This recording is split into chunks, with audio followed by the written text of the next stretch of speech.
नमस्कार, स्वागत है आप सभी का डीडी न्यूज के इस खास बुलेटिन एक्सप्रेस 100 में, जहां हम आपके लिए लेकर आते हैं राजनीति, मनोरंजन, देश, दुनिया, खेल और व्यापार जगत की सभी बड़ी खबरों को एक्सप्रेस यानी कि फटाफट अंदाज में। आपके साथ मैं हूं संध्या शर्मा। तो देखिए खबरें तेज रफ्तार से। T20 के विश्व विजेता भारतीय क्रिकेट टीम के खिलाड़ी स्वदेश लौटने के बाद प्रधानमंत्री नरेंद्र मोदी से मिलने पहुंचे हैं। पीएम आवास पर यह मुलाकात हो रही है। इससे पहले T20 ट्रॉफी लेकर विश्व विजेता टीम इंडिया जब स्वदेश लौटी तो दिल्ली एयरपोर्ट पर जोरदार स्वागत हुआ। उत्साही प्रशंसकों की भीड़ ने तालियों की गड़गड़ाहट और इंडिया इंडिया के नारों से टीम का गर्मजोशी से स्वागत किया। एयरपोर्ट से निकलने के बाद जब टीम इंडिया होटल पहुंची तो वहां भी जीत के नायकों का केक काटकर स्वागत किया गया। इस बीच बीसीसीआई ने एक वीडियो जारी किया जिसमें सभी खिलाड़ी ट्रॉफी के साथ दिखाई दे रहे हैं। भारत ने रोमांच से भरे फाइनल मैच में 29 जून को बारबाडोस में दक्षिण अफ्रीका को 7 रनों से मात देकर ट्रॉफी पर कब्जा किया था। मुंबई में आज शाम होगी विक्ट्री परेड। वानखेड़े स्टेडियम में टीम इंडिया को 125 करोड़ रुपए का चेक सौंपा जाएगा। मुंबई में आज होने वाली भारतीय क्रिकेट टीम की विजय यात्रा पर मुंबई पुलिस के डीसीपी जोन 1 प्रवीण मुंडे ने कहा, जुलूस में शामिल होने के लिए शाम 4:30 बजे से पहले पहुंचे और सड़क पर नहीं बल्कि सैरगाह की तरफ इकट्ठा हो। लोकसभा में अब शपथ ग्रहण के दौरान किसी भी तरह के नारे या स्लोगन को लेकर पाबंदी रहेगी। लोकसभा अध्यक्ष ओम बिरला ने लोकसभा में प्रक्रिया और कार्य संचालन नियम 17वां संस्करण के नियम 389 के अनुसरण में संशोधन किया। इस संशोधन के अनुसार कोई भी सदस्य जैसा भी मामला हो, भारत के संविधान की 3री अनुसूची में इस प्रयोजन के लिए निर्धारित प्रपत्र के अनुसार शपथ लेगा या प्रतिज्ञान करेगा और उस पर हस्ताक्षर करेगा तथा शपथ या प्रतिज्ञान के प्रपत्र के उपसर्ग या प्रत्यय के रूप में किसी शब्द या अभिव्यक्ति का प्रयोग नहीं करेगा या कोई टिप्पणी भी नहीं करेगा। इस विषय पर संसदीय कार्य मंत्री किरेन रिजिजू ने कहा कि कई संसद सदस्यों के विरोध दर्ज किए जाने के बाद ही ये फैसला लिया गया है। राजस्थान में कैबिनेट मंत्री और भारतीय जनता पार्टी के वरिष्ठ नेता डॉक्टर किरोड़ी लाल मीणा ने अपने पद से इस्तीफा दे दिया है। सूत्रों के मुताबिक उन्होंने पिछले 2 दिनों में दिल्ली में पार्टी के वरिष्ठ केंद्रीय पदाधिकारियों से मुलाकात कर अपना पक्ष रखा था। केंद्रीय मंत्री ज्योतिरादित्य सिंधिया ने कहा कि मध्य प्रदेश का विकासशील बजट है। सभी क्षेत्रों को प्राथमिकता दी गई है। हर विभाग के बजट में बढ़ोतरी की गई है। प्रदेश की जनता का विकास सुनिश्चित होगा। नए निवेश के आधार पर नौकरियां भी उपलब्ध होंगी। झारखंड में सीबीआई ने धनबाद से नीट यूजी पेपर लीक मामले में कथित सह साजिशकर्ता अमन सिंह को गिरफ्तार कर लिया है। पहले सीबीआई ने पेपर लीक में कथित रूप से शामिल झारखंड के मॉड्यूल के बारे में खुफिया जानकारी जुटाई, फिर अमन सिंह को गिरफ्तार कर लिया। नीट पेपर लीक में आज सीबीआई 7 आरोपियों को पटना की विशेष अदालत में पेश करेगी। कल इन आरोपियों से पूछताछ का आखिरी दिन था। सीबीआई ने कल सभी आरोपियों का मेडिकल टेस्ट भी करवाया। पेशी के बाद कोर्ट के निर्देशानुसार सभी आरोपियों को वापस न्यायिक हिरासत में जेल भेज दिया जाएगा। उत्तर प्रदेश के हाथरस में सत्संग शिविर में मचे भगदड़ की घटना की न्यायिक जांच की जाएगी। इसके लिए रिटायर्ड जज ब्रजेश कुमार श्रीवास्तव की अध्यक्षता में 3 सदस्यीय न्यायिक जांच समिति का गठन किया गया है। इस आयोग में रिटायर्ड आईएएस अधिकारी हेमंत राव और रिटायर्ड आईपीएस अधिकारी भवेश कुमार सिंह शामिल हैं। यह जांच समिति 2 महीने के भीतर अपनी जांच प्रक्रिया पूरी करेगी और सरकार को रिपोर्ट सौंपेगी। अलीगढ़ भाजपा सांसद सतीश गौतम बांग्ला संयुक्त जिला अस्पताल पहुंचे और हाथरस भगदड़ घटना के पीड़ितों से मिले। भाजपा सांसद सतीश गौतम ने कहा कि आगे ऐसी घटना पुनः ना हो, इसके लिए सख्त कार्रवाई की जाएगी। गिरफ्तारियां की जा रही हैं। अगर वो दोषी पाए गए तो उनके खिलाफ भी कार्रवाई होगी। मत्स्य पालन, पशुपालन, डेयरी एवं पंचायती राज राज्य मंत्री प्रोफेसर एसपी सिंह बघेल बुधवार शाम संसद सत्र खत्म होते ही दिल्ली से सीधे हाथरस पहुंचे। वहां उन्होंने मेडिकल कॉलेज की इमरजेंसी में भगदड़ में घायल लोगों से बातचीत की। केंद्रीय मंत्री ने कहा कि वह कामना करते हैं कि कठिन समय में परिवार को धैर्य और संबल मिले। उन्होंने कहा कि दोषियों पर कठोर से कठोर कार्रवाई की जाएगी। हाथरस भगदड़ घटना पर भाजपा सांसद मनोज तिवारी ने कहा कि मेरा मानना है कि इस घटना की सूक्ष्म जांच होनी चाहिए। घायलों को अच्छा इलाज मिल रहा है। केंद्र सरकार से लेकर राज्य सरकार घायलों के इलाज में जुटी है। झारखंड में एक बार फिर से सियासी हलचल देखने को मिल रही है। जेल से जमानत पर बाहर आने के बाद हेमंत सोरेन फिर मुख्यमंत्री बनने जा रहे हैं। कल उन्हें गठबंधन दलों ने अपना नेता चुन लिया और इसके साथ ही चंपाई सोरेन ने राजभवन जाकर राज्यपाल सीपी राधाकृष्णन को मुख्यमंत्री पद से अपना इस्तीफा सौंप दिया। झारखंड के मुख्यमंत्री चंपाई सोरेन के इस्तीफे के बाद झारखंड भाजपा के प्रवक्ता प्रतुल शाहदेव ने कहा कि बेवजह वर्तमान मुख्यमंत्री चंपाई सोरेन को उनके पद से हटाया गया है। झारखंड भाजपा के प्रवक्ता प्रतुल शाहदेव ने कहा कि यह झारखंड राज्य के आदिवासियों का अपमान है। भाजपा के गुजरात इकाई की विस्तारित राज्य कार्यकारिणी की 2 दिवसीय बैठक आज से शुरू होगी। यह बैठक बोटाद जिले के सारंगपुर में वीपीएस स्वामीनारायण परिसर में आयोजित की जाएगी। गुजरात भाजपा नेता रजनीभाई पटेल ने इसकी औपचारिक घोषणा की। बैठक की अध्यक्षता प्रदेश पार्टी प्रमुख सीआर पाटिल करेंगे। इसमें केंद्रीय नेता भी शामिल होंगे। बालिकाओं को सशक्त और शिक्षित बनाने की मुहिम में जुटी केंद्र सरकार ने बुधवार को एक और बड़ा फैसला लिया है। इसके तहत देश भर के सभी कस्तूरबा गांधी बालिका विद्यालयों को अब information and communication technology lab और स्मार्ट क्लास रूम से लैस किया जाएगा। इस पर कुल 290 करोड़ रुपए खर्च होंगे।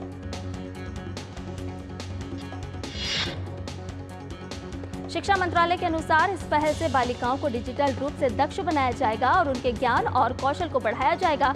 ये विद्यालय कक्षा 6ठी से 12वीं तक के आवासीय विद्यालय होते हैं, जिनमें वंचित वर्ग यानी एससी, एसटी, ओबीसी, अल्पसंख्यक और गरीबी रेखा के नीचे जीवन यापन करने वाली बालिकाओं को शिक्षा दी जाती है। मुंबई में आज chief justice of India DY Chandrachud ने सिक्योरिटीज अपीलेट ट्रिब्यूनल के नए कार्यालय परिसर का शुभारंभ किया। इस अवसर पर चीफ जस्टिस ने खुशी जताई कि ये परिसर आधुनिक परिसर बनने जा रहा है। विदेश मंत्री डॉक्टर एस जयशंकर ने अस्ताना में अपने चीनी समकक्ष वांग यी से मुलाकात की। एससीओ समिट के दूसरे और आखिरी दिन हुई इस मुलाकात में कई अहम मुद्दों पर चर्चा की गई। इससे पहले कल अस्ताना में विदेश मंत्री डॉक्टर एस जयशंकर ने रूसी समकक्ष सर्गेई लावरोव से मुलाकात की। विदेश मंत्री की मुलाकात संयुक्त राष्ट्र महासचिव एंटोनियो गुटेरेस से भी हुई। विदेश मंत्री ने वैश्विक मुद्दों पर यूएन महासचिव के नजरिए को सराहा। भारतीय सेना ने अग्निवीर अजय कुमार को मिलने वाले पारिश्रमिक पर सोशल मीडिया प्लेटफॉर्म एक्स पर स्पष्टीकरण जारी किया है। सेना ने उन खबरों को गलत करार दिया है जिनमें कहा गया कि अग्निवीर अजय कुमार के परिजनों को मुआवजा नहीं दिया जाएगा। सेना ने सोशल मीडिया प्लेटफॉर्म एक्स पर अपने स्पष्टीकरण में कहा है कि इस बात पर जोर दिया जाता है कि भारतीय सेना अग्निवीर अजय कुमार द्वारा किए गए सर्वोच्च बलिदान को सलाम करती है। कुल देय राशि में से अग्निवीर अजय के परिवार को पहले ही 98.39 लाख रुपए का भुगतान किया जा चुका है। रक्षा मंत्रालय ने अग्निवीर अजय कुमार को मिलने वाले पारिश्रमिक पर भारतीय सेना के स्पष्टीकरण को रीपोस्ट करते हुए कहा कि भारतीय सेना अग्निवीरों के कल्याण के लिए प्रतिबद्ध है। राष्ट्रीय कैडेट कोर यानी एनसीसी के एक 24 कैडेट्स का दल माउंट कांगयात्से के सफल पर्वतारोहण अभियान से दिल्ली लौट आया है। इस दल का रक्षा राज्य मंत्री संजय सेठ ने दिल्ली में स्वागत किया। एनसीसी के इस पर्वतारोहण अभियान में 12 छात्रा और 12 छात्र कैडेट शामिल हैं। इन कैडेट्स ने लद्दाख में 20,000 से ज्यादा ऊंचाई वाली कांगयात्से चोटी को फतेह किया।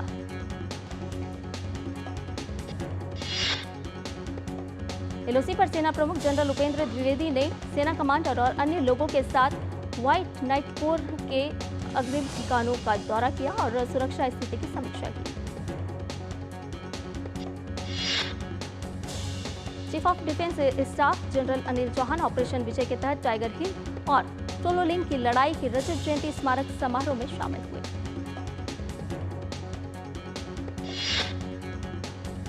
इस अवसर पर चीफ ऑफ डिफेंस स्टाफ ने कहा कि आज हम एक ऐतिहासिक पल में मौजूद हैं, जहां हम 25 साल पहले हमारे जवानों द्वारा टाइगर हिल पर झंडा फहराने के सुनहरे पल को याद कर रहे हैं। भारतीय नौसेना प्रमुख एडमिरल दिनेश के त्रिपाठी ने बांग्लादेश दौरे के दौरान बुधवार को बांग्लादेशी वायुसेना के एयर मार्शल हसन महमूद से मुलाकात की। इस मुलाकात के दौरान दोनों देशों के लंबे समय से मजबूत संबंध पर बातचीत हुई। दिल्ली के स्टॉफ कैलाश इलाके में सुबह तड़के एक घर में आग लगी। सूचना मिलते ही दमकल की 8 गाड़ियां मौके पर पहुंची। उत्तर प्रदेश की राजधानी लखनऊ में एक दिल दहला देने वाला मामला सामने आया है। यहां एक छात्रा पर एसिड से हमला किया गया है। 24 घंटे के अंदर आरोपी को पुलिस ने गिरफ्तार कर लिया है। जम्मू कश्मीर के श्रीनगर में अमरनाथ यात्रा के तीर्थयात्रियों का एक और जत्था बालताल और पहलगाम के लिए रवाना हो गया है। पंथा चौक के शिविर से कड़ी सुरक्षा के बीच जत्थे को बालताल और पहलगाम के लिए रवाना किया गया। असम में बाढ़ से हालात बिगड़ते जा रहे हैं। मध्य असम के नगांव और मोरीगांव जिलों में 90,000 से अधिक लोग बाढ़ से प्रभावित हुए। नगांव जिले के सामागुरी, कामपुर, ढींग, कलियाबोर, राहा राजस्व मंडल के अंतर्गत 88 गांव वर्तमान में पानी में डूबे हुए हैं। लगभग 12,000 ग्रामीण जिला प्रशासन द्वारा स्थापित राहत शिविरों, राहत वितरण केंद्रों और सड़कों, स्कूल भवन ऊंची भूमि पर शरण ले रहे हैं।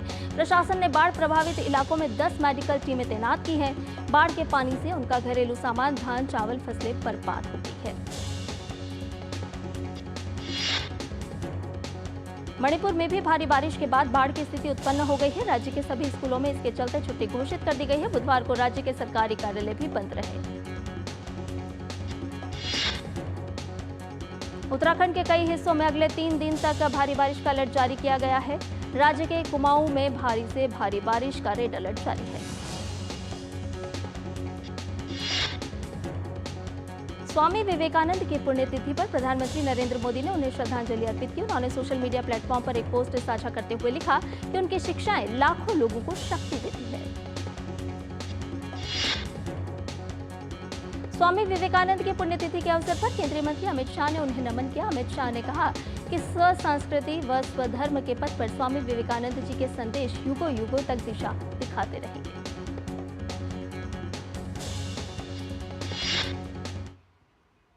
और बुलेटिन में फिलहाल रुकने एक छोटे से ब्रेक के लिए जल्द हाजिर होंगे।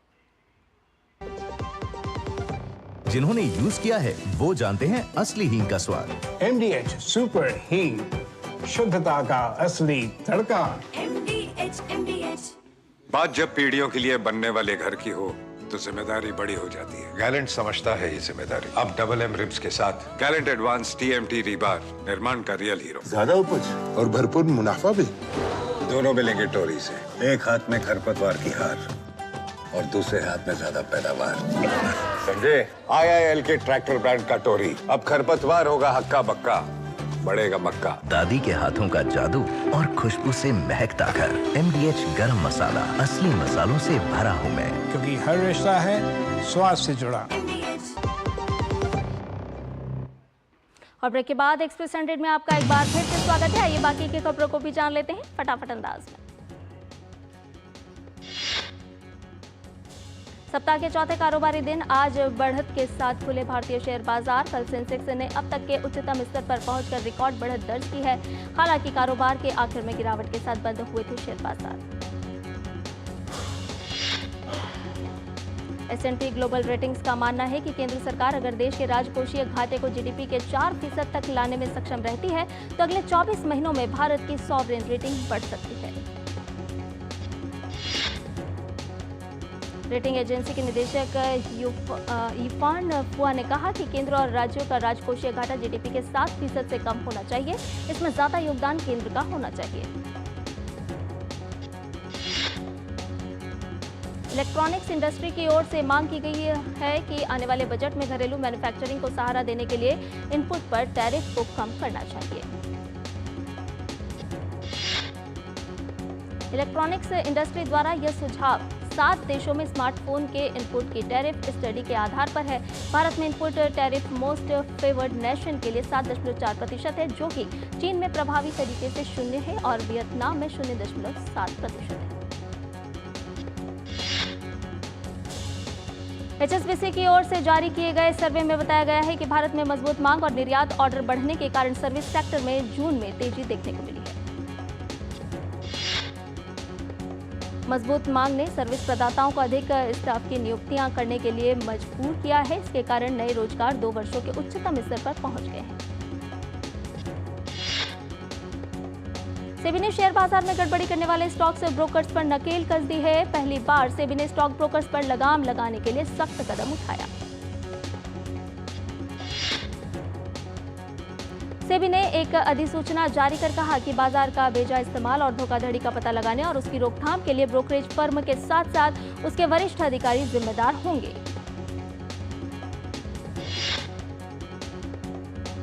शेयर ब्रोकर को किसी भी संदिग्ध गतिविधि का पता लगने के 48 घंटे के भीतर बाजारों को जानकारी देनी होगी। साथ ही उन्हें संदिग्ध गतिविधि, धोखाधड़ी और बाजार दुरुपयोग के मामले पर एक विश्लेषण और कार्रवाई रिपोर्ट देनी होगी। भारतीय रिजर्व बैंक के गवर्नर शक्तिकांत दास ने मुंबई में निजी और सार्वजनिक क्षेत्र के बैंकों के सीईओ के साथ बैठक की।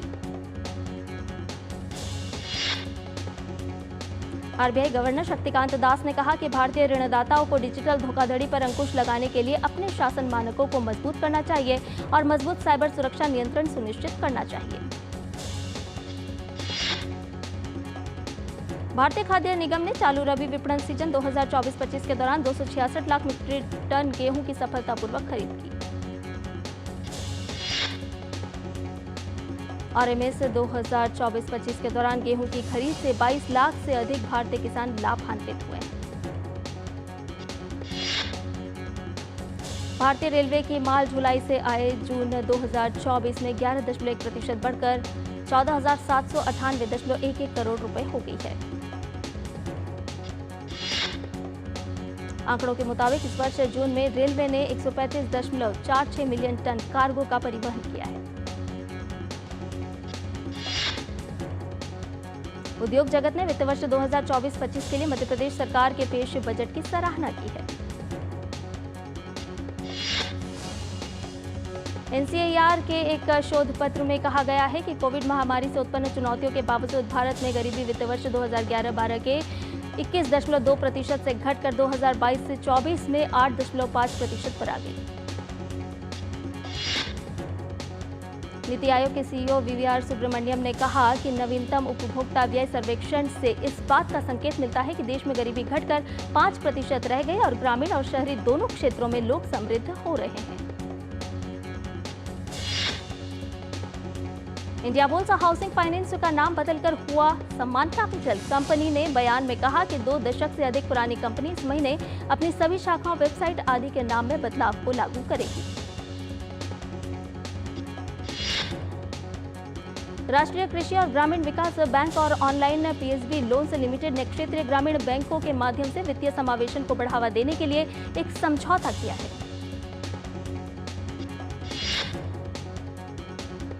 वित्त वर्ष की पहली तिमाही में निजी और वाणिज्यिक कोयला खदानों से कोयला उत्पादन 35% बढ़कर 3,95.3 लाख टन रहा।